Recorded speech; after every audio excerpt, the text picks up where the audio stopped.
Hello दोस्तों, नमस्कार। स्वागत है आप सभी को आपके अपने चैनल GVM एजुकेशन पे। तो चलिए आज हम लोग CDP का देखेंगे। एक मनोवैज्ञानिक थे E.L. थॉर्नडाइक, ठीक है। इन्होंने एक थ्योरी दिया, एक सिद्धांत दिए जिनका नाम था त्रुटि एवं प्रयास का सिद्धांत। उसका नाम क्या था? त्रुटि एवं प्रयास का सिद्धांत, यानी ट्रायल एंड एरर थ्योरी। ये हमारे E.L. थॉर्नडाइक है, ठीक है। तो चलिए अब हम लोग पढ़ने का स्टार्ट करते हैं, ठीक है। तो थॉर्नडाइक जो थे वह एक अमेरिकी वैज्ञानिक थे। क्वेश्चन पूछ देगा कि बताइए E.L. थॉर्नडाइक कहाँ का रहने वाले थे? तो कहाँ का रहने वाले थे? तो अमेरिका का रहने वाले थे और अमेरिकी वैज्ञानिक थे। थॉर्नडाइक ने प्रयास एवं त्रुटि का सिद्धांत दिया। पूछ देगा कि बताइए थॉर्नडाइक कौन सा सिद्धांत दिया? तो उसने प्रयास एवं त्रुटि सिद्धांत दिया, ठीक है। वे सोचते थे कि अगर किसी की उत्तेजना बढ़ा दें तो वह उसके प्रति अनुक्रिया करेगा, ठीक है। किसी का उत्तेजना बढ़ा देंगे तो वह उसके प्रति क्या करेगा? अनुक्रिया करेगा, रिस्पॉन्स देगा, ठीक है। और वह जब बार बार अनुक्रिया को दोहराएगा तो वह कुछ न कुछ सीखेगा, और जब बार बार वह वही कुछ करेगा, बार बार उसी काम को करेगा, तो वो क्या करेगा? कुछ न कुछ सीख जाएगा, ठीक है। अब हम लोग देखते हैं इसने प्रयोग करके देखा है। क्या प्रयोग करके देखा है देखते हैं, ठीक है। एक लेते हैं जालीनुमा बक्सा, है ना, उसमें बिल्ली को रखा जाता है और बिल्ली के द्वारा जो है सो प्रयोग करते हैं। आइए हम लोग देखते हैं क्या एक्सपेरिमेंट किए, ठीक है। थॉर्नडाइक ने एक पिंजरे में भूखी बिल्ली को बंद कर दिया। ये पिंजरा है, इसमें से एक भूखी बिल्ली जो है वह बंद है, और बाहर एक मरी मछली रख दी। बाहर एक क्या है? मरी मछली रखा हुआ है। पिंजरे में एक लीवर लगा होता है, ये लीवर लगा हुआ है, जिस पर पैर पड़ने पर गेट खुल जाता है। अच्छा, पिंजरे के अंदर ये लीवर है, जैसे ये लीवर दबाएगा और ये सिटकिनी जो है सो खुल जाता है, ठीक है। लेकिन बिल्ली को ये सब पता नहीं है, ठीक है। बिल्ली भूख के मारे छटपटाती है, इधर उधर घूमती है और अचानक उसका पैर उस लीवर पर पड़ जाता है।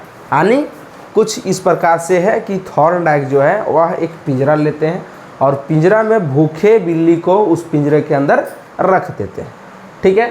अब उस पिंजरा को कुछ इस प्रकार से बनाया गया था कि इसका जो बंद था, छिटकिनी लगा हुआ है, उससे कनेक्टेड एक रस्सी यहाँ लगा हुआ था, रिंग। जैसे बिल्ली उसमें पैर रखता और छिटकिनी खुल जाता, और बाहर जो है सब एक मरा हुआ मछली भी रखा हुआ था, ठीक है। तो बिल्ली को नहीं पता था कि हम इसमें पैर रखेंगे तो ये खुल जाएगा, लेकिन वह जब खाने के लिए छटपटाता है तो अचानक उसका पैर जो है उस लीवर में पड़ जाता है, ठीक है, और गेट खुल जाता है और बिल्ली अपना लक्ष्य अनियमित मछली तक पहुंच जाता है, ठीक है। तो इससे क्या हुआ? जब बिल्ली एक ही काम करी तो उसका क्या हुआ? सीख मिला, है ना। अब क्या करेगी? जब वहाँ आएगा, मछली रखेगा, पिंजरा में जो है लीवर में पैर दबाएगी, खुलेगा, खा जाएगा, ठीक है। अब क्या होता है कि यह प्रयोग सिद्धांत का बताता है, यह प्रयोग सिद्धांत यह बताता है कि जब हम प्रयास करेंगे तो त्रुटियां होगी, लेकिन अंत में हम अपने लक्ष्य तक पहुंच जाएंगे और सीख जाएंगे। जब हम कोई भी काम करेंगे तो उसमें गलती होगा, ज़रूरी नहीं कि आप शुरू करिएगा और उसी में सक्सेस हो जाइएगा। तो गलती होता है, तो उस गलती से हमें क्या मिलता है? सीख मिलता है, और लास्ट में हम उस काम में शामिल हो जाते हैं और सक्सेस हो जाते हैं। थॉर्नडाइक के इन्होंने दो नियम दिया, एक मुख्य नियम और दूसरा गौण नियम, ठीक है। मुख्य और गौण नियम। प्राथमिक क्या है? अभ्यास का नियम। प्राथमिक नियम के अंतर्गत अभ्यास का नियम है, यानी कि लॉ ऑफ एक्सरसाइज।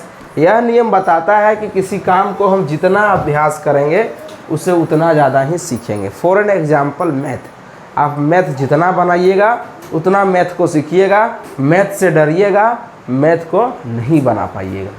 दूसरा में है तत्परता का नियम, लॉ ऑफ रेडियंस, यानी कि यह नियम बताता है किसी काम को करने के लिए हम जितने तत्पर रहेंगे उससे उतना जल्दी ही सीखेंगे। चाहे आप गाड़ी चलाना सीख रहे हो, चाहे आप मशीन चलाना सीख रहे हो, या कुछ वगैरह वगैरह चीज़ सीख रहे हो, लेकिन जब तक आप अपना 100% सीखने का मतलब ऐसे खाली सीखिएगा ना चलन सीखिए जाएंगे 20-25 दिन में, लेकिन नहीं, जो भी काम कर रहे हैं आप उस काम में आपको 100% देना है।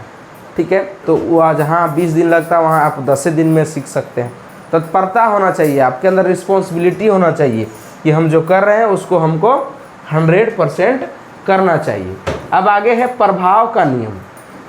प्रभाव का नियम में क्या है? Law of effect. यह नियम यह बताता है कि यदि सीखना संतोषजनक हो तो सीखना तीव्र हो जाता है, और यदि सीखना असंतोषजनक हो तो क्या होता है, उसमें मन नहीं लगता है। मतलब जैसे कोई भी आप काम सीख रहे हैं, चाहे मान लेते हैं 4 व्हीलर चलाना सीख रहे हैं, तो उसमें आपका जो सीखने का इच्छा ज़्यादा है तो उसको आप जल्दी सीख जाइए, और सीखने का इच्छा नहीं है तो आप उसको छोड़ दीजिएगा, 2-4 दिन सीखिएगा और उसको छोड़ दीजिएगा।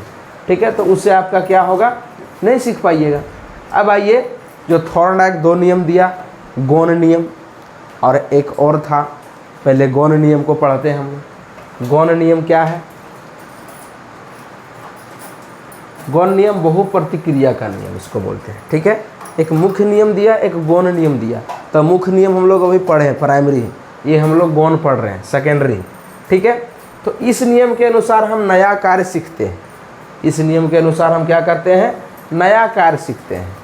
ठीक है, नया कार्य करते समय अनेक प्रतिक्रिया एवं प्रयास करते हैं तथा उसके बाद उस कार्य को करने का सही विधि मालूम हो जाता है। जैसे नहीं बोलता है कि जो ठाकुर होता है वो दूसरे मोड़ पर बाल काटना सीखता है, पांडे जी दूसरे घर में पूजा पाठ करने सीखता है, तो फर्स्ट अटैम्प्ट जिनका रहता है वो पूरा जो है ना उसका क्लियर नहीं रहता है। करत करत अभ्यास जड़मती होत सुजान, रश्मि आवत जात पे सिल पर परत निशान। तो वही काम आप रोज़ करिएगा तो क्या होगा, आपका वह हैबिट बन जाएगा। उसी प्रकार से जो ठाकुर होता है, शर्मा होता है, रोज़ वह बाल काटा 1 2 3 4 गलती करता है, धीरे धीरे क्या करता है, वह सीख जाता है। वही बातें बोल रहा है कि शुरू में गलती होता है लेकिन बाद में हम उसको सीख जाते हैं। ठीक है, आंशिक क्रिया का नियम, लॉ ऑफ पार्शियल एक्शन। इस नियम के अनुसार हम अपने पूरे कार्य को छोटे छोटे, आंशिक मतलब तोड़ के करना है ना, छोटे छोटे भागों में विभाजित करके करें तो यह अधिक शीघ्र और सरल हो जाता है। यदि कोई आपका काम भारी लग रहा है तो उसको तोड़ दीजिए। 1 दिन में नहीं होगा, 2 दिन में नहीं होगा, 3 दिन में इसको पार्ट बाय पार्ट कर दीजिए।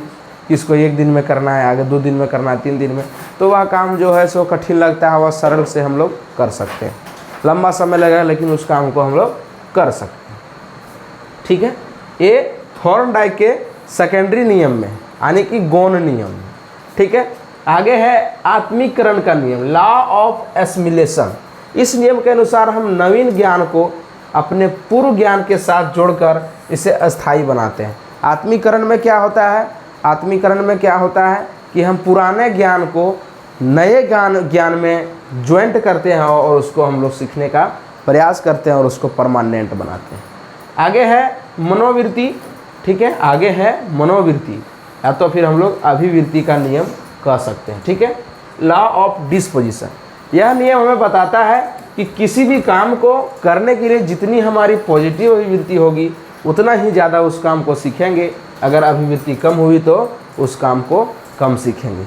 वही बातें हैं कि यदि आप गाड़ी चलाना सीख रहे हैं, यदि आप पॉजिटिव है नहीं हमको गाड़ी चलाना सीखना है तो आप 10 दिन में सीख जाइएगा। यदि ऐसे ज़बरदस्तियाँ कोई बोल दे रहा है कि नहीं सीखो सीखो सीखो, तो चल रहा है 6 महीना 7 महीना से, लेकिन आपका क्लियर नहीं हो पा रहा है। आगे है सहचर क्रिया का नियम, लॉ ऑफ एसोसिएटिव शिफ्टिंग, यानी कि इस नियम का अभिप्राय है पहले की गई क्रिया को अन्य परिस्थितियों में उसी प्रकार करना, जिस प्रकार से आप पीछे कर रहे हैं उसी प्रकार से आगे भी करना, उसमें चेंज नहीं करना। तो ये है आपका थॉर्नडाइक का नियम था। अब आगे इसका एरर है। एरर मतलब समझिए इस प्रकार से, आप भी कुछ काम करिएगा तो आपका भी एरर निकालने के लिए आपका पड़ोसी तैयार है। कुछ खमियाँ, अब क्या कमी था देख लेते हैं। बच्चों को एरर उनके सीखने के प्रोसेस का एक पार्ट है। ये बच्चे की थिंकिंग को समझने में एक रिसोर्स का काम करती है। क्या है कि आप गलती करिएगा तो उस गलती से आपको कुछ नए करने का एहसास मिलेगा। ठीक है। आगे है कि स्टूडेंट की एरर संकेत करती है कि उन्हें आंतरिक अभ्यास की ज़रूरत है। यानी कि आप कोई स्टूडेंट को पढ़ा रहे हैं, ठीक है, आप कोई स्टूडेंट को पढ़ा रहे हैं, यदि वह गलती कर रहा है दैट मीन्स उसका बेसिक कंप्लीट नहीं है, उसका बेसिक आपको कंप्लीट करना होगा, यही बात बोल रहा है। ठीक है, तो कैसा लगा ज़रूर कमेंट करिएगा। मिलते हैं नेक्स्ट वीडियो में, तब तक के लिए जय हिंद, जय भारत, वंदे मातरम।